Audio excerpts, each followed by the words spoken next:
It was springtime on the island of Sodor. The sun was shining and the birds were singing. All the engines loved this time of year. Emily thought the island had never looked beautiful. But that night there was a big and blustery storm. High winds swept across the island. Trees were blown down. A water tower fell over, and the roof blew right off Farmer McColl's farm. Emily was very pleased to be safe and warm in a cozy shed. She could hear the wind outside, but the next morning Emily could not believe her eyes. The storm had made a terrible mess. Farmer McColl was looking at the damaged barn, but Farmer McColl didn't have any timber for the roof, so he called Sir Topham Hatt. Sir Topham Hatt came to see Emily. Emily steamed over to the timber yards. She buffered up to the timber wagons and raced off to Farmer McColl's as fast as she could, but the storm had caused lots of damage to the lines.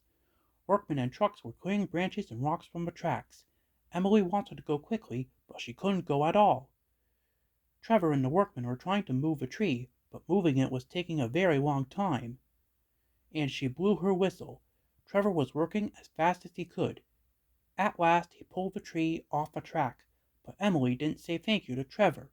All she said was, every time she came across workmen clearing the track, she blew her whistle and wheezed her steam. This made the workmen cross, but Emily thought it would make them work harder. Then Emily came across a fallen water tower. It had crashed onto her line. Elizabeth was helping out the workmen push the water tower off the track. The water tower was very heavy. Emily decided to boss Elizabeth too, and she blew her whistle as loud as she could. But Elizabeth didn't listen. She simply went back to work. Emily blew her whistle again, but the more she blew her whistle, the slower Elizabeth seemed to go. Emily thought she would never get to Farmer McColl's place. The skies were darkening and the night was on its way. Thomas arrived, bringing more supplies.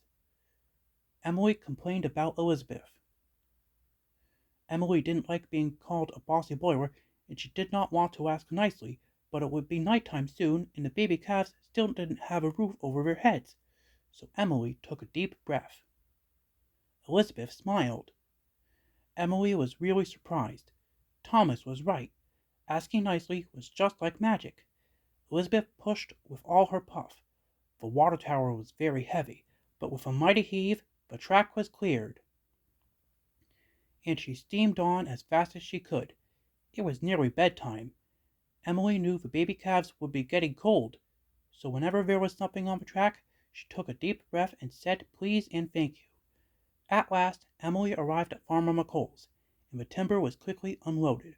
The barn was soon repaired, and the baby calves snuggled down on their nice soft hay. Emily was really pleased she arrived on time.